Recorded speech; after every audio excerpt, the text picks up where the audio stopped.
Hi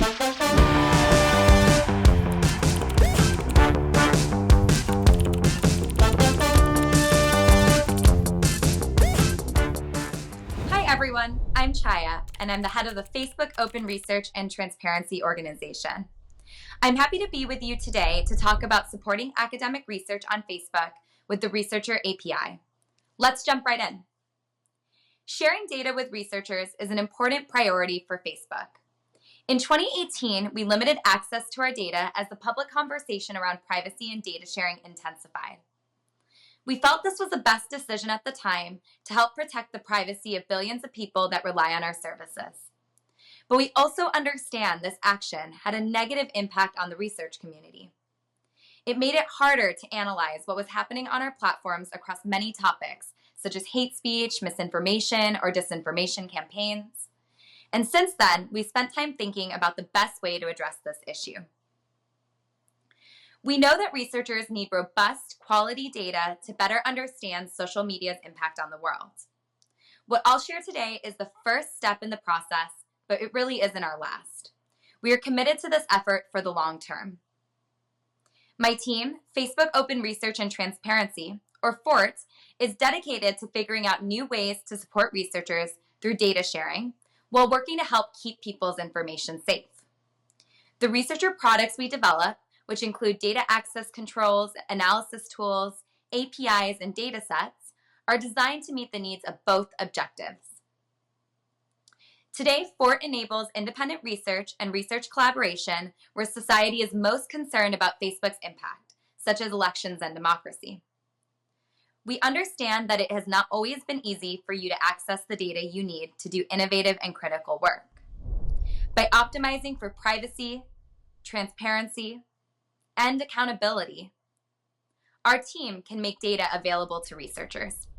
We know we have a lot of work to do, and our tools are a work in progress. That's why these products are informed by feedback from researchers all over the world, and we're always looking for more input. The feedback we've already received has helped us iterate on our work and ensure the tools we're building work for you. We are being intentional in developing our researcher products in order to strike a balance between privacy with transparency. Today, I'm going to talk more about our product roadmap and how we're working to optimize for privacy, transparency, and accountability. Later, we'll be joined by Facebook's VP of Research and Chetty, Professor of Economics at Harvard, to discuss data sharing and his recent work with Facebook data. If you're interested in learning more, sign up for our updates on our new site, fort.fb.com. Our researcher products are available to a vetted group of academics, but we'll be sharing information about our roadmap and the wider developer community. FORT's primary obligation is to serve the needs of the academic community, facilitating research that results in innovation and a better understanding of the world around us, while helping to protect private data. Finding credible ways to achieve both of these goals is imperative. This is incredibly important to us, but these aren't simple problems to solve. And we are constantly navigating the tension between providing robust data sets for researchers and working to uphold privacy expectations. We believe we have a responsibility to provide the research community with as much access to platform information as is technically feasible and appropriate. Here are a few examples of how we're helping to protect user privacy while supporting researchers at scale. Example number 1. We've built the tools and infrastructure to share data. We have security features built in as security is top of mind. Last year, we launched the Researcher Platform, a virtual clean room for academics that apply for and are approved to access specific researcher APIs and data sets. The data researchers request via this API for research purposes stays within this tool's controlled environment.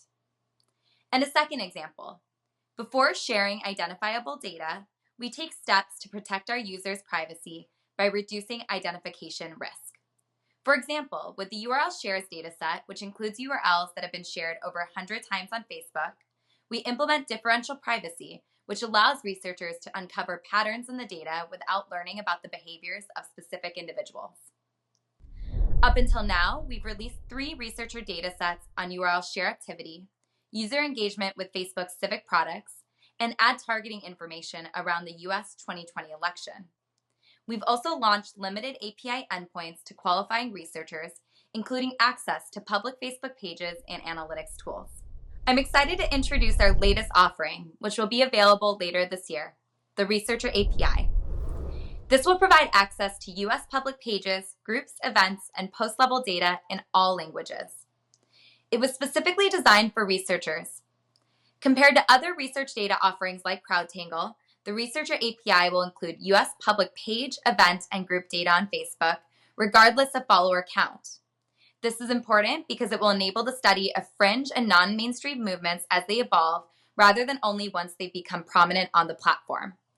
We plan to expand the Researcher API to cover content in other geographies. Sign up at fort.fb.com to apply for access. I mentioned before that Fort is focused on optimizing for privacy, transparency, and accountability. In addition to privacy, we also strive to be transparent about how we work with academics. For example, for our US 2020 election research partnership, findings will be made available to the public aligned with open research principles. Lastly, Fort was created so that the public can learn more about Facebook's impact on the world from credible academic sources. But we as a company will also be examining these findings to make Facebook more accountable. We plan on considering these changes to our products based on insights from the research that's published using Fort's tools and data. Now, I'm going to pass it over to Pratiti Ray Chaudhry, Facebook's VP of Research, who's speaking with Professor Raj Chetty about his latest paper on social mobility using Facebook data. Thank you, Chaya. I'm so happy to be here today and so happy to introduce Raj. Raj, thank you so much for joining us today. So first of all, I would love to learn more about your research and how you became interested in using big data to design more effective policies. Well, thanks, Pratiti. It's a pleasure to be here with you and have a chance to talk with you today. So I've been interested in research on economic policy for a long time on a wide variety of issues, generally focused on how we can help more disadvantaged members of our society, people from lower income families or underrepresented minority groups, achieve better outcomes, motivated by that trend of the fading American dream. In our group, we've been very interested in studying why that's happening, and then ultimately, what we can do from a policy perspective to reverse that trend and create better opportunities for upward mobility going forward. And so the way we're doing that is by disaggregating that national data that I was just describing to you. And one of the key lenses that we use is to look at how these patterns vary across different parts of the US. We've found, using anonymized data from tax and census records, that children's chances of climbing the income ladder, even today, vary greatly across different parts of the US. So how did you become interested in using Facebook data for your research? And also, I was interested to know, what's the value of social network data for your work? Yeah, so one of the factors that we found early on seemed to be in various contexts predictive of these differences in social mobility across neighborhoods that I was describing, were rough proxies for what sociologists call social capital. I got to thinking, well, there's got to be a better way to measure social capital, a more precise way in the era of big data than these kind of rough proxies that I've been describing. And so I began to think quite naturally, about social network data, which is, of course, taken the world by storm in the past decade or so, and started to wonder, can we measure the extent to which people are connecting with each other or connecting with different types of people, basically measure the properties of networks and communities in a much more systematic way using social network data. And that brought me naturally to think about Facebook. And I ended up having a conversation with Mark Zuckerberg that led to initiating a project to use Facebook data to study social capital and social mobility. And can you describe a little bit about the partnership with Facebook and your research team, especially in terms of data sharing and publication? Yeah, absolutely. So first, what are the high-level goals of this partnership? So we are working in collaboration with Facebook's data science team to study how social networks might impact social mobility. We're coming at this, purely from an academic, scientific perspective. So what we're doing in this work is, I've given you a couple examples. We're constructing measures of lots of different ways to think about social capital that people have thought about kind of from a theoretical perspective. over the past 50 years. But for the first time with the Facebook data, we are able to measure these things empirically with data in a very precise way. And then we're asking which of these measures of social capital is actually predictive of differences in economic mobility. And once we figure that out, how can we think about why the relevant measure of social capital is or is not present in a given area? And so I think this collaboration is really going to pave the way for incredible progress in terms of scientific understanding and hopefully, at the end of the day, real meaningful changes for good in people's lives. Typically, we're starting from data sets that are stripped of any identifying information. And then there's a team of folks working at Facebook Data Science and collaboration with the Facebook Data Science team that I think of as kind of the inside Facebook team, and constructs aggregate statistics, which then I and others analyze on the outside. So think of this as taking that big table and collapsing it to saying, what's the average level of social capital in this neighborhood or that neighborhood?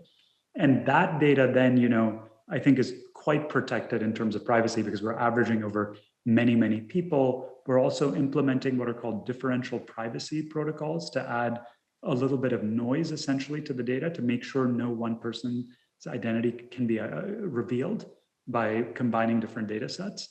And we take that aggregate data and then do a lot of the analyses we've been talking about, Prathiti, on which types of social capital correlate with other outcomes we care about and so forth. So that's our general structure in working with the Facebook Data Science team. So Ford, with Facebook's open research transparency, is thinking about how to release meaningful data to researchers while working to uphold user privacy. Yeah, so first, let me lay out what I see as the tension there, which arises not just in the context of Facebook again, but all private companies that are sitting on very important data.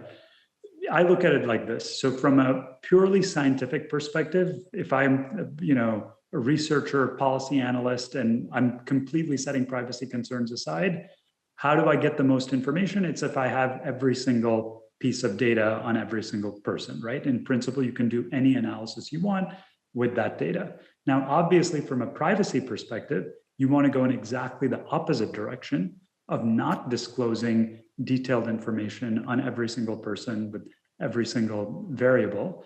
You want to try to combine things as much and add noise and mask things to improve privacy. So that creates a fundamental trade-off, right? I think of it as kind of like a frontier. You can go, how do you go to the limit in terms of privacy? You don't release any information about, disaggregated data, but that's going to really limit the type of research you can do, the types of questions you can answer. At the other extreme, you can in principle answer any question you want by releasing the entire data, but obviously that's going to be infeasible from a privacy point of view. So the way I navigate that trade-off personally and thinking about our team's research is by really going back to the basic question we're trying to answer.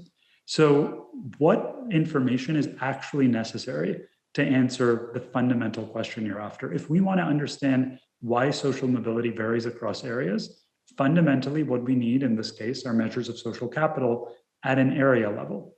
We don't need data on individual users. It's actually not useful for answering that question. So that's a case where I think there's a very clear path on navigating that trade-off where you follow the kind of process I just described. You aggregate the data to the relevant unit of analysis and then go forward from there.